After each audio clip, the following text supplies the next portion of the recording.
반갑습니다. 유태인 목사입니다. 오늘은 열왕기상서 묵상 안내 두 번째 시간으로 12장부터 22장 끝까지 이제 묵상 안내를 드리도록 하겠습니다. 지난 시간에 열왕기상서 12장 중반까지 살펴보았는데 한 나라였던 통일 이스라엘이 이제 남북으로 갈라지게 되는 장면까지 함께 살펴보았죠. 그렇게 강력한 국력을 자랑하던 통일 이스라엘이 남북으로 갈라지게 된 원인은 열왕기상서 12장 15절에 르호보암 왕이 이같이 백성의 말을 듣지 아니하였으니 이 일은 여호와께로 말미암아 난 것이라. 여호와께서 전에 실로 사람 아히야로 느밧의 아들 여로보암에게 하신 말씀을 이루게 하심이더라. 다시 말해 솔로몬의 죄악으로 나라가 분열될 것이고 여로보암 네가 왕이 될 것이다 라고 말씀하신 것을 이제 이루게 하겠다는 것입니다. 물론 르호보암이 지혜가 부족하여서 노인들의 이야기를 듣지 않고 어릴 때부터 함께 놀며 자란 친구들의 말을 들은 것에 대한 책임도 있겠지만, 그러나 가장 결정적인 것은 솔로몬이 우상과 산당을 만들고 자기 아내들과 함께 다른 신을 섬기면서 타락했기 때문이에요. 그래서 나라가 분열되는데, 여러분 이런 것을 보면 하나님의 꿈이 얼마나 쉽게 짓밟히는지를 우리가 알 수가 있습니다. 다윗을 만났을 때만 해도 정말 하나님께서 원하고 원했던 하나님의 나라의 공동체가 이제야 제대로 세워지나 싶더니 당장 솔로몬 때부터 무너지는 것을 볼 수 있다는 겁니다. 여러분, 하나님께서는 하나님의 율법을 지키고 하나님을 경외하며 살아가는 믿음의 공동체, 그리하여 하나님께 등을 돌린 수많은 나라와 민족들이 하나님 나라를 보면서 나도 너희가 믿는 하나님을 믿어볼래 하며 돌아오게 하는 그런 복되고 건강하고 거룩한 공동체를 만들고 싶어 했습니다. 하나님 나라를 만들고 싶어 했어요. 그래서 이런 거룩한 나라를 꿈꾸면서 아브라함을 부르시고 또 모세를 통해 노예로 있던 이 민족을 구원하시며 시내산에서 언약을 맺고 또 주리라는 이 약속의 땅을 선물로 주셨는데, 문제는 당장 약속의 땅에 들어가자마자 바알과 아세라를 섬기며 하나님을 떠났다는 겁니다. 그래서 이런 상황 가운데 이제 겨우 다윗을 통해 강력한 나라를 세우고 하나님을 경외하는 기틀을 이제 마련하고 성전도 짓고 말이죠. 또 솔로몬에게 놀라운 지혜를 주셔서 가만히 있어도 세상 모든 나라가 찾아올 만큼, 여러분 얼마나 좋아요. 이럴 때 하나님의 지혜를 가르치고 하나님을 전하면서 이 선교를 하게 되면 얼마나 좋습니까? 이보다 더 좋은 기회가 없는데, 문제는 솔로몬이 하나님의 지혜를 대부분 자기 유익을 위해 사용하고 또 선교하는 것이 아니라 오히려 선교를 당해가지고 결국 하나님의 진노로 나라가 분열되게 되었다는 것입니다. 그래서 정말 하나님의 꿈이란 일장춘몽 같아요. 어쩌면 이 평생 이룰 수 없는 꿈을 꾸고 계신 것이 아닌가. 그 전능하시고 전지하신 하나님이 이렇게 마음대로 안 되는 무기력한 모습을 보여주고 있다는 것이죠. 그래서 이제 나라가 남북으로 갈라지게 되는데, 남쪽에는 베냐민과 유다 지파의 이 르호보암이 왕이 되고 북쪽에는 나머지 9지파의 여로보암이 왕이 됩니다. 그런데 문제는 북쪽 여로보암 왕이 미련하다는 것이죠. 깨닫는 마음이 없어. 이 북쪽 왕이 한 번은 선지자 아히야가 와서 능력을 보여줬는데 사실 여로보암에게는 굉장한 기회였거든요. 그런데 깨닫는 마음이 없으니까 애굽에서 섬기던 금송아지를 여호와라 하면서 섬기는 겁니다. 지금 이것 때문에, 우상 숭배 때문에 지금 나라가 남북으로 갈라지게 된 것인데, 이렇게 이 사람이 미련해요. 여러분 한번 성경을 한번 찾아보겠습니다. 11장 30절입니다. 아히야가 자기가 입은 새 옷을 잡아 12조각으로 찢고 여로보암에게 이르되 너는 10조각을 가지라. 이스라엘의 하나님 여호와의 말씀이 내가 이 나라를 솔로몬의 손에서 찢어 빼앗아 10지파를 네게 주고 오직 내 종 다윗을 위하고 이스라엘 모든 지파 중에서 택한 성읍 예루살렘을 위하여 한 지파를 솔로몬에게 주리니, 여기 한 지파가 베냐민 지파인데 이렇게 하는 이유가 뭐냐? 이는 그들이 나를 버리고 시돈 사람의 여신 아스다롯과 모압의 신 그모스와 암몬 자손의 신 밀곰을 경배하며 그의 아버지 다윗이 행함같이 아니하여 내 길로 행하지 아니하며 나 보기에 정직한 일과 내 법도와 내 율례를 행하지 아니함이니라. 그러니까 분명한 이유를 밝히고 있잖아요. 여기에 우상 숭배로 인해 나라가 갈라지게 될 것이다. 그렇게 분명히 여로보암에게 말씀하고 있는데 이 여로보암이 깨닫지를 못해 이런 말을 들어도 34절 보세요. 그러나 내가 택한 내 종 다윗이 내 명령과 내 법도를 지켰으므로 내가 그를 위하여 솔로몬의 생전에는 온 나라를 그의 손에서 빼앗지 아니하고 주관하게 하려니와 내가 그의 아들의 손에서 나라를 빼앗아 그 열 지파를 이 여로보암 네게 줄 것이요 그의 아들에게는 내가 한 지파 이 베냐민을 주어서 내가 거기에 내 이름을 두고자 하여 택한 성읍 예루살렘에서 내 종 다윗이 항상 내 앞에 등불을 가지고 있게 하리라. 내가 너를 취하리니 너는 네 마음에 원하는 대로 다스려 이스라엘 위에 왕이 되되 이 38절이 중요한데요.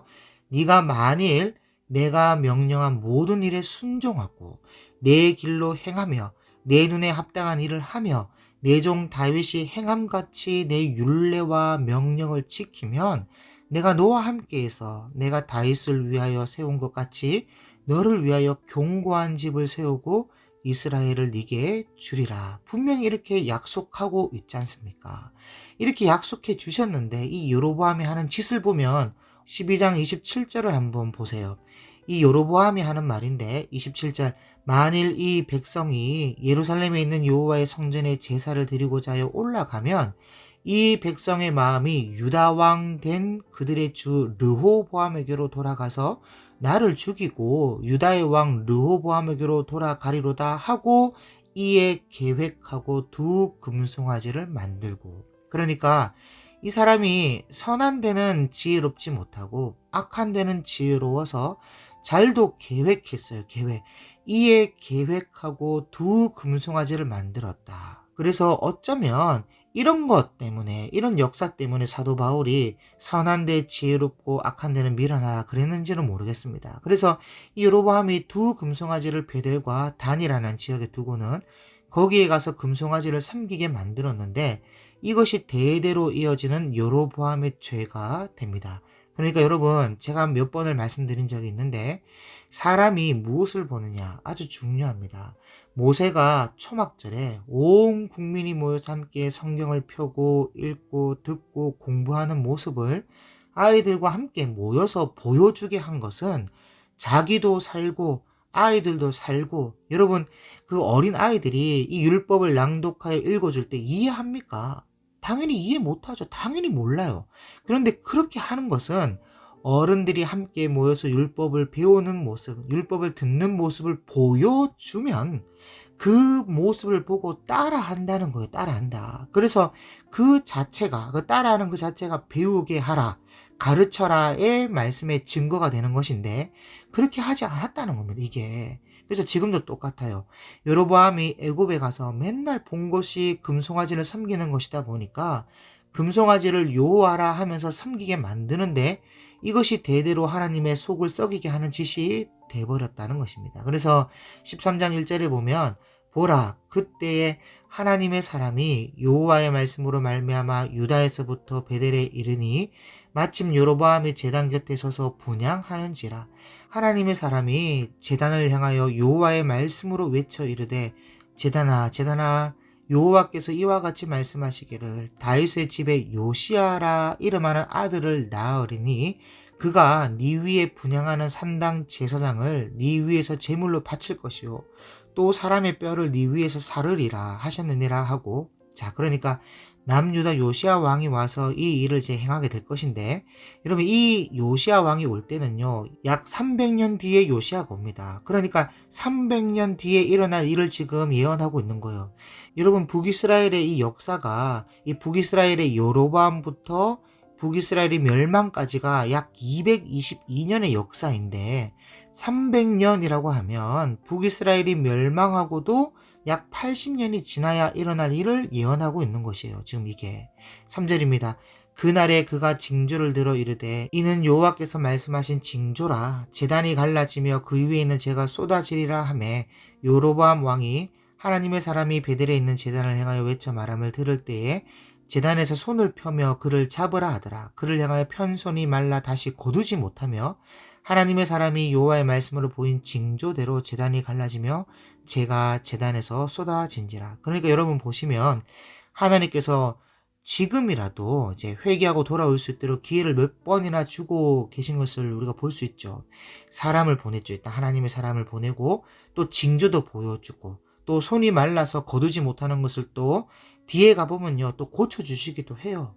그렇게 금송아지를 섬기지 않고 하나님을 섬길 수 있도록 회개할 수 있도록 다시 기회를 주고 계신데 문제는 이 여로보암이 미련하다는 겁니다. 그래서 13장 33절에 여로보암이 이 일 후에도 그의 악한 길에서 떠나 돌이키지 아니하고 다시 일반 백성을 산당의 제사장으로 삼되 레위인을 삼은 것이 아닙니다. 일반 백성을 산당의 제사장으로 삼되 누구든지 자원하면 그 사람을 산당의 제사장으로 삼았으므로 이 일이 여로보암 집의 죄가 되어 그 집이 땅 위에서 끊어져 멸망하게 되니라. 결국 망하는데 그 망하는 것이 14장에 여로보암의 아들의 죽음과 자신의 죽음에 대해서 자세히 기록하고 있습니다. 한번 읽어보시길 바랍니다. 그러면서 남유다 르호보암 왕에 대한 이야기도 14장에 간단하게 기록하고 있는데 이 열왕기 상서를 여러분들이 읽어보시면 헷갈리는 부분이 북이스라엘의 왕과 남유다의 왕이 왔다 갔다 하면서 기록되어 있고 또 그 이름도요 같은 왕들이 덜어 있습니다. 북이스라엘의 왕의 이름과 남유다의 왕의 이름이 같은 사람의 이름이 있어요. 그래서 많이들 헷갈려 하는데 묵상할 때 제일 먼저 여러분들이 체크해야 할 것이 뭐냐면 왕의 이름이 나올 때 이 왕은 북이스라엘의 왕인지 남유다 왕인지를 체크해 놓고 뭐 색깔을 좀 다르게 한다거나 뭐 형광펜 색을 좀 다르게 해서 이름을 체크를 해 놓는다거나 그렇게 해 놓고 읽으시기를 바랍니다. 그렇지 않으면 이 정말 헷갈릴 수가 있어요. 그리고 열왕기 상서는 주로 북이스라엘을 중심으로 기록하고 있다는 것도 여러분들이 기억하면 좋겠습니다. 이 왕의 업적과 치사는 남유다도 똑같이 순서대로 잘 기록하고는 있지만 이 열왕기 상서에 엘리야 선지자가 와서 사역할 때부터는 남유다보다는 북이스라엘 중심으로 역사가 기록됩니다. 오므리 왕조가 끝나고 예후 왕조가 들어서는 장면까지인데 남유다 왕들에 대한 기록은 매일 성경 해설 부분을 여러분들이 참고만 해도요 충분할 것이라 여겨져서 생략을 일단 하고 묵상 안내는 북이스라엘을 중심으로 좀 설명을 좀 드리려고 합니다. 어쨌든 14장에서 여로보암이 죽고 그 다음에 여로보암의 다른 둘째 아들 나답이 왕이 되는데 이 나답도 답이 없었어요. 여전히 약했습니다. 그래서 바하사라는 군대 장관이 쿠데타를 일으켜서 나답을 쳐 죽이고 자기가 왕이 됩니다. 그리고 24년을 통치하는데 여전히 바하사도 악했어요. 그런 다음 그의 아들 엘라가 왕이 되는데 엘라가 하는 걸 보니까 또 영 시원치 않아서 그런지 그때 그 엘라 밑에 당시에 1군 사령관이었던 시므리라는 사람이 일어나서 칼로 자기 왕을 쳐 죽이고 지가 왕이 됩니다. 그때 엘라 왕 밑에 또 오므리라는 이 2군 사령관이 있었는데 시므리가 엘라를 죽이고 자기가 왕이라고 하니까 오므리가 야 네가 왕을 하면 나는 뭐냐? 너 내 쫄병이지. 뭐? 웃기지 마 하면서 둘이 싸우는데 오므리가 시므리를 쳐서 이기고 오므리 왕조를 세워요. 그러니까 시므리가 시물시물 되니까 오므리가 오물오물 잡아먹었다. 그렇게 보면 되겠습니다. 어쨌든 이렇게 계속 쿠데타에 쿠데타로 왕이 자주 바뀌고 왕조라고 할 만한 왕이 없었는데 이 오므리부터는 왕조가 세워져요. 오므리 또 그의 아들 아합 그리고 아합의 아들 아하시아 그리고 아하시아의 동생 요호람까지 그러니까 오므리, 아합, 아하시아, 요호람까지가 오므리 왕조인데 이때 이제 활동한 선지자가 그 유명한 엘리야와 엘리사입니다. 열왕기 상서는 오므리 왕조의 아합 왕까지 살펴보면 끝나는데 엘리야 선지자의 사역과 이 오므리 왕조 이야기를 성경은 길게 기록하고 있어요. 중요하기 때문인데 여러분 이 오므리가 이제 왕이 되자마자 며느리를 하나 봤는데 그 며느리가 그 유명한 천하의 악녀라 불리는 이세벨을 며느리로 보았습니다. 이 이세벨은 시돈의 왕 엣발의 딸인데요. 이 엣발이라는 말은 바알과 함께라는 뜻이에요. 그래서 이런 여자를 며느리로 데려왔으니까 이전까지만 해도 이스라엘의 죄는 항상 느밧의 아들 여로보암의 금송아지를 섬기는 죄였는데 이제는 여기 하나 더 합니다. 더해서 바알과 아세라까지 섬기는 겁니다. 그래서 하나님께서 보다 못해 디셉 사람 엘리야를 보내시는데 여러분 우리가 엘리야라고 하면 능력의 선지자로 참 대단하게 생각하지 않습니까? 물론 저도 대단하게 생각하고 있고 실제로 굉장한 능력의 소유자가 맞습니다. 그런데 이 사람이 설교는 되게 못해요. 딱 한마디 했습니다. 아합을 찾아가서 내 말이 없으면 수년 동안 비도 이슬도 있지 아니할 것이요. 그게 끝이에요. 그의 일생의 설교는 그 한마디가 답니다. 그리고는 이제 그릿 시냇가에 숨어 있으면서 까마귀가 물어오는 고기 먹고 빵 얻어 먹고 하는데 뭐 보나마나 이 까마귀가 악인들의 집에서 훔친 거겠죠. 뭐 그렇게 있는데 비가 3년 6개월 동안 안 오니까 얼마 안 가서 까마귀도요. 자기 먹을 것 없다고 사표 던집니다. 그러니 엘리야가 이제 먹을 길이 없어졌죠. 그러니 할 수 없이 두로와 시돈, 다시 말하면 이세벨의 고향 마을인데 그쪽 나라로 하나님이 보내세요. 그래서 사르밧 과부 집에 가서 이제 밥을 얻어 먹는데 제가 늘 이 본문을 볼 때마다 마음에 한편 이 걱정이 드는 것은 홀로 있는 과부 집에 홀로 있는 남자가 가서 살면 참 이거 소문이 어떻게 났을까. 어쨌든 그 집에서 3년 반쯤 되니까 땅이 바짝 말라서 아합 왕이 왕궁 맡은 자 오바다를 데리고 진짜 꼴이 없는가, 물이 어디 없는가 한번 가보자 하고 나서는 거예요. 그런데 이 왕이라는 놈이 꼴과 물을 찾아 나서는 이유가 뭐냐? 자기의 말과 노새를 먹여 살리겠다고 나섰다는 겁니다. 이 미친놈이 아합인데 백성들 굶는 거는 생각도 안 해요. 그래서 그날 하나님께서 엘리야 보고 이제 내려가서 아합을 만나라는 겁니다. 그래서 엘리야가 아합을 딱 만났더니 아합이 엘리야를 보자마자 하는 말이 뭐냐? 이스라엘을 괴롭게 하는 놈이 네 놈이냐? 이렇게 말해요. 적반하장도 유분수죠. 그래서 엘리야가 뭐라고?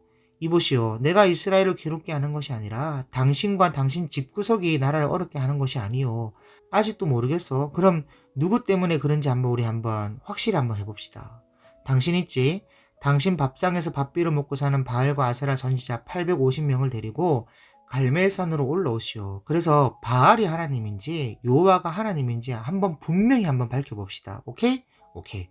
그래서 엘리야 대 바알과 아세라 선지자의 대결이 시작되는데 다들 잘 알고 계시는 이야기죠. 아무도 그 성냥이나 라이터 갖고 오면 안 되고 기도해서 불로 응답하는 신이 진짜 하나님이다.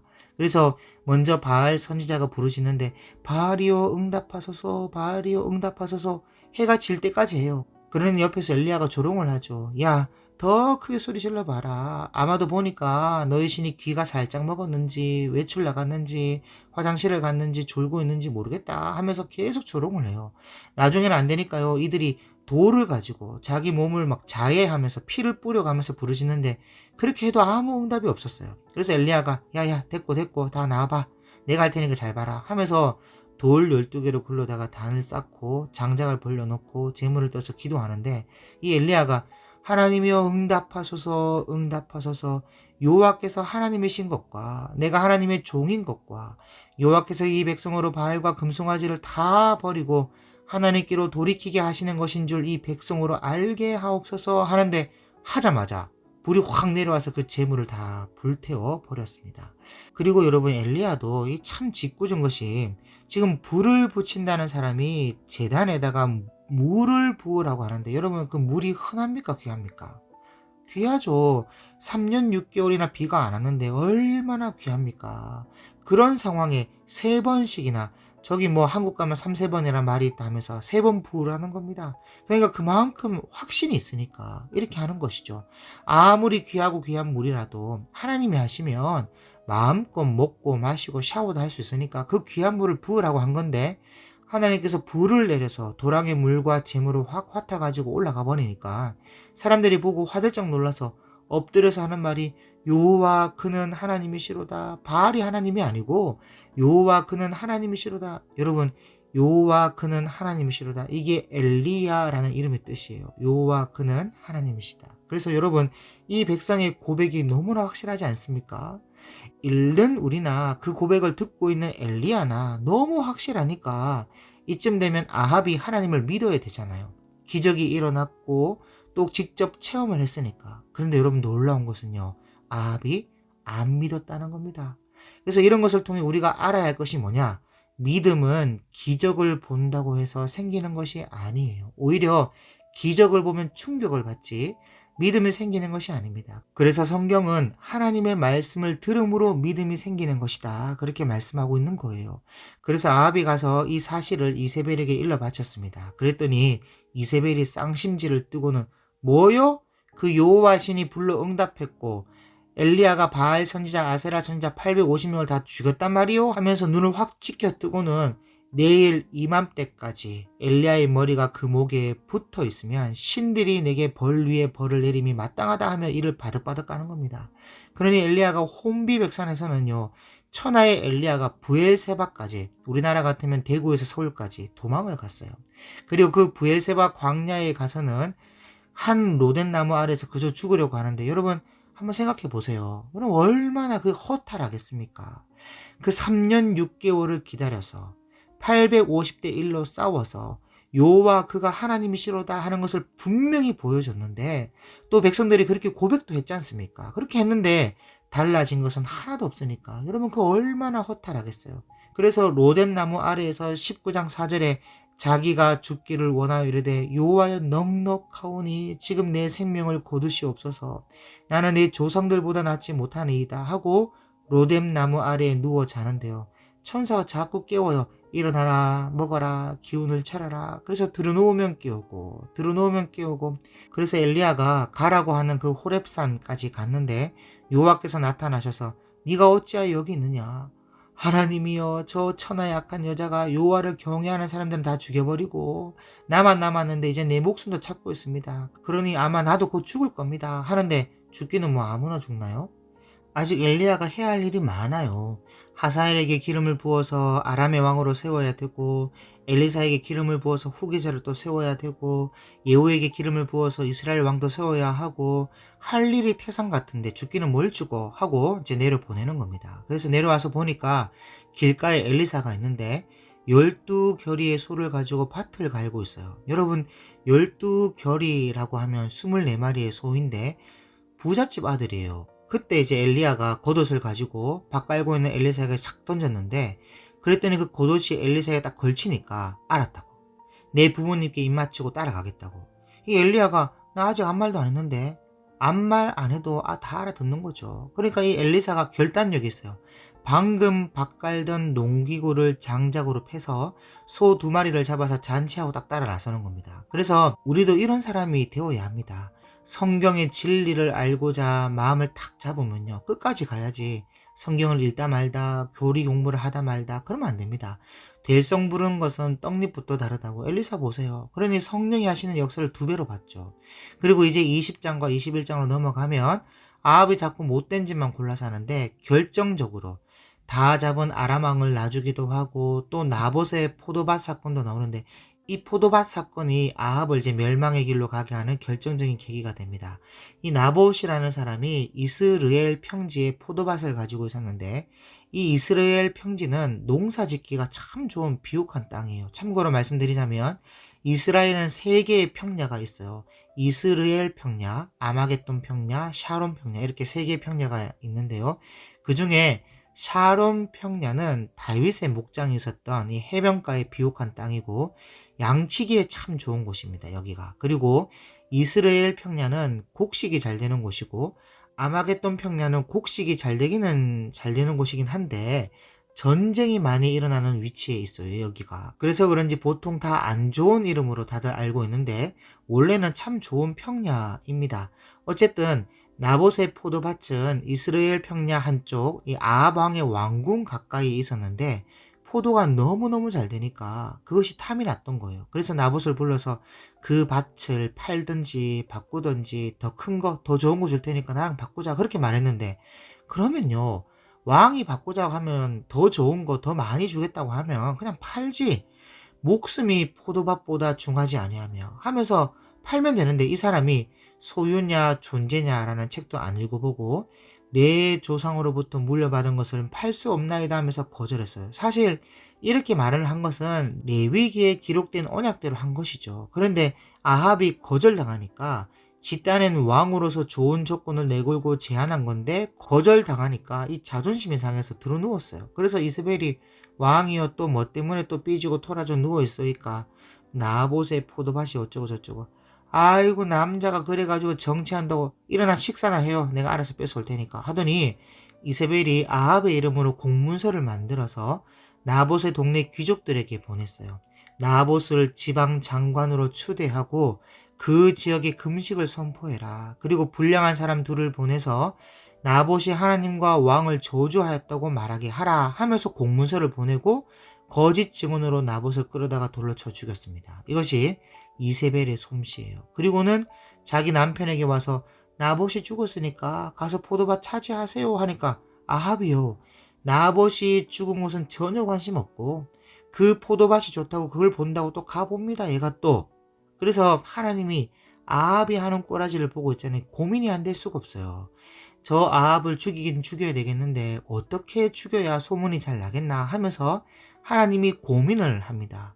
천사들 보고 도대체 천사들은 뭐하고 있느냐? 대책을 한번 세워봐라. 대책을 어떻게 하면 좋겠느냐 하면서 여러분 하나님께서 아합 같은 이런 쓰레기도 어떻게 버릴까 고민하신다니까요. 그런데 그런 것도 모르고 아합과 이세벨은 계속 잔머리 굴리고 수작을 부리는데 지금 자기 집에 아달랴라는 이 이세벨만큼이나 독한 딸이 있는데 얘를 남유다의 여호사밧 왕의 며느리로 시집을 보내놨습니다. 남유다 여호사밧 왕은요, 이 근본 바탕이 괜찮은 사람인데 문제는 얘도요, 분별력이 없었다는 것이죠. 그리고 아니요를 못해요. 그래서 사돈지간이 되었으니까 남북 공조를 이룬답시고 자주 불러서 식사도 하고 함께 했는데 어느 날 아합이 여호사밧을 북으로 불렀어요. 그리고는 이 아합왕이 사돈폐하 오랜만에 뵙습니다 하면서 인사와 덕담을 나누다가 때를 봐서 신하를 몇 사람 부르는 거예요. 그리고 하는 말이 요단강 동편의 길르한 라못은 본래 우리 땅이 아니냐? 언제까지 아람에 관할하여 둘 것이냐? 되찾을 방도를 좀 마련해봐라 하면서 한 소리 딱 하더니 저기 사돈폐하 우리 군대만 가도 되겠지만 모처럼 우리가 남북 공조를 이뤄서 함께 전쟁 나가는 것은 어떻게 생각하십니까? 남쪽에서 좀 원병을 좀 보내주시겠습니까? 하니까 이 여호사밧이 아니요를 못해요. 아이고 사돈폐야 당연히 내 백성은 당신의 백성과 원래 하나요. 당신의 백성은 내 백성과 일반입니다. 당연히 그렇게 해야죠. 그런데 저기 왕이시여 이런 국가의 중요한 대사를 결정할 때는 그래도 먼저 하나님의 뜻을 물어봐야 되지 않겠습니까? 혹시 물어볼 사람이 있을까요? 하면서 여호사밧이 물어보니까 아합이 잘 알고 있죠 이미. 그래서 딱 준비시켜 놓고는 그럼요 당연히 있죠. 밖에 아무도 없느냐? 딱 대기하고 있어요. 그래서 들어오라 하니까 웬 예언자가 400명이나 들어오는 겁니다. 400명이. 그래 놓고는 아합이 400명 보고 내가 지금 길르한 라못을 되찾고 싶은데 내가 길르한 라못으로 올라가랴 말랴 이렇게 물어요. 그러니까 그 400명이 왕이시여 올라가시옵소서 여호와께서 길르한 라못을 왕의 손에 넘기시리이다 아멘 하면서 합창을 하는데 여호사밧이 보니까 좀 이상해요. 이게 앞만 봐도 이게 짜고 치는 것 같아. 뭐 뻔한 거 아닙니까? 그래서 여호사밧이 아합 보고 저기 이 외에 혹시 물을 만한 진짜가 없습니까? 여호와의 선지자가 또 없습니까? 하니까 아합이 여기까지는 아마 생각을 못 했는가 봐요.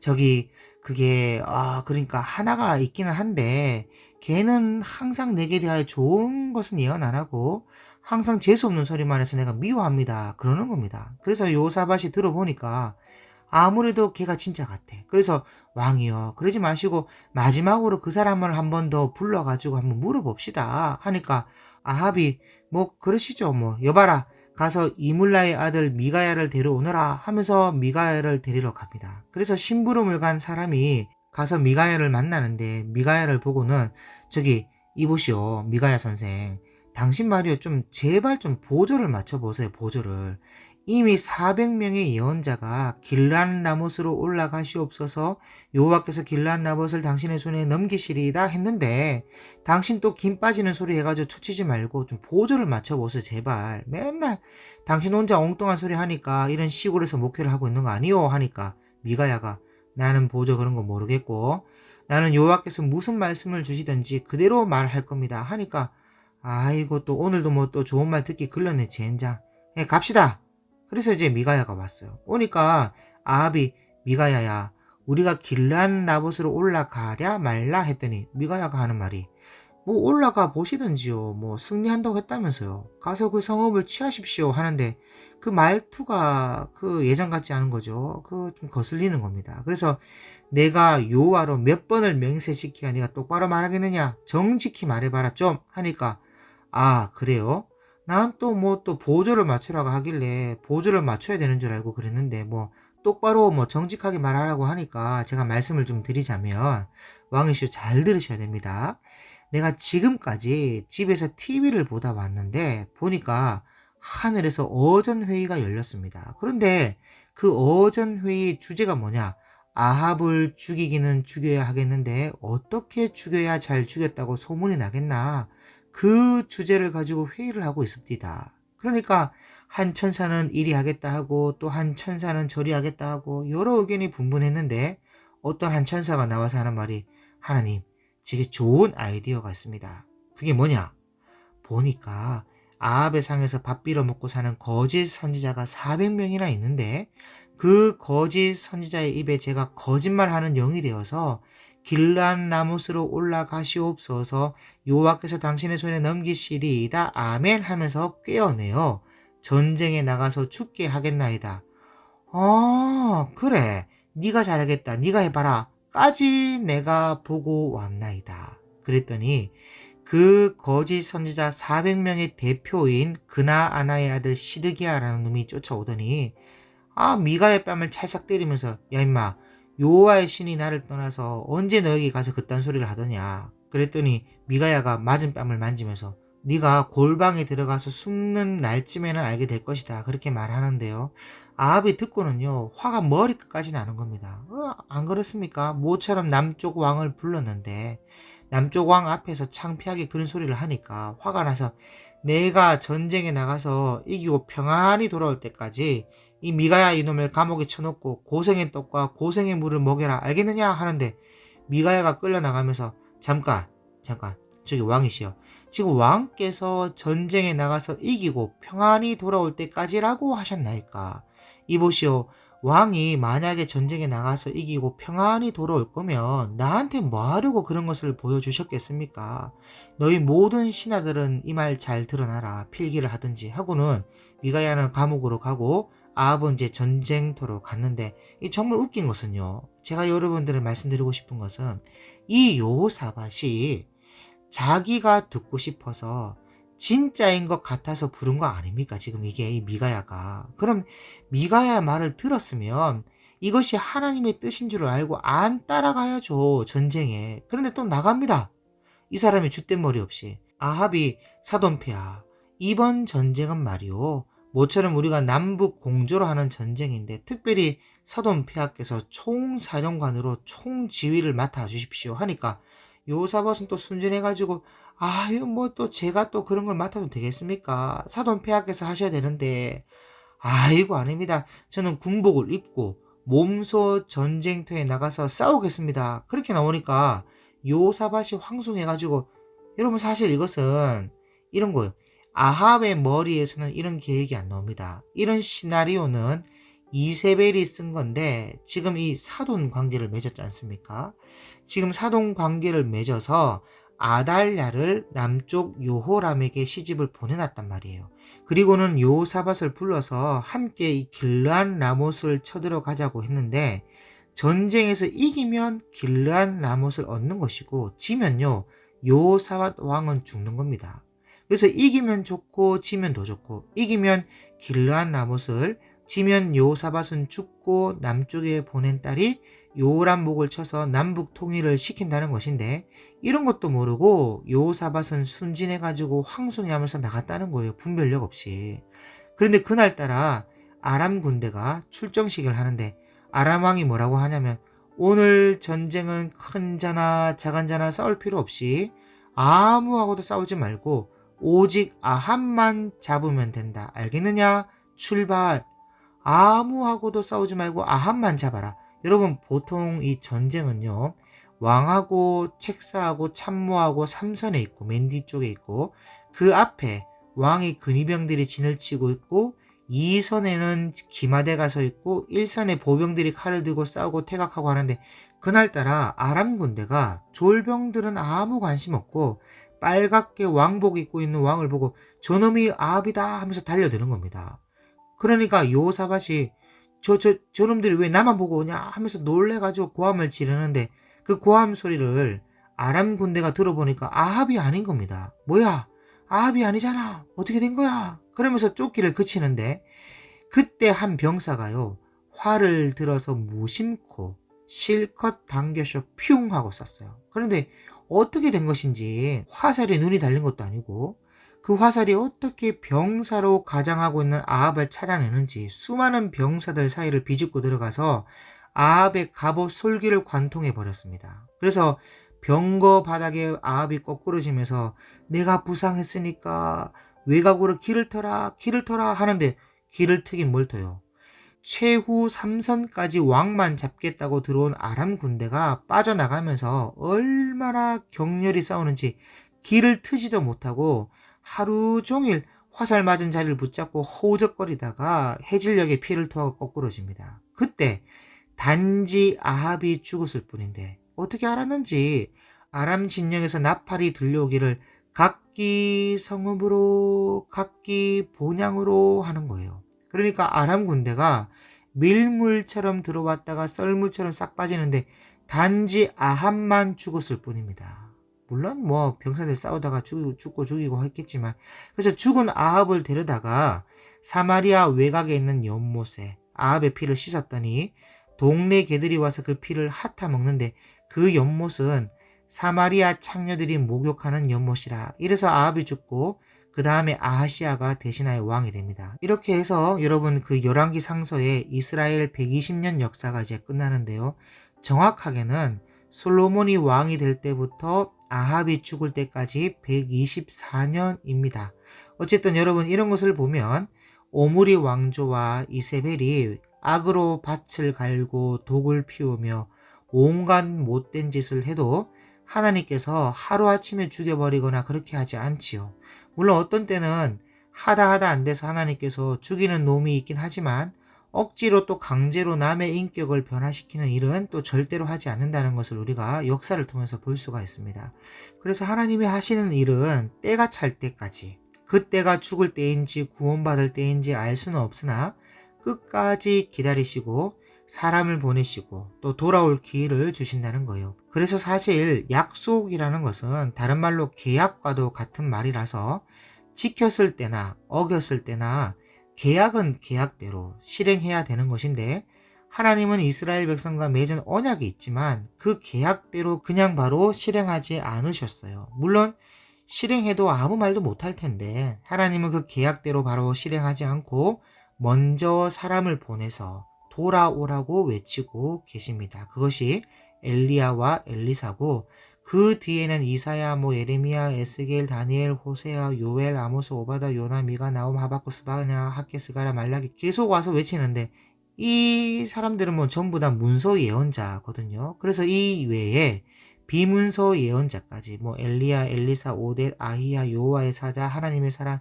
별별 수 없이 와서 외치는데 끝끝내 문제는요, 이스라엘이 돌아오지 않았다는 것입니다.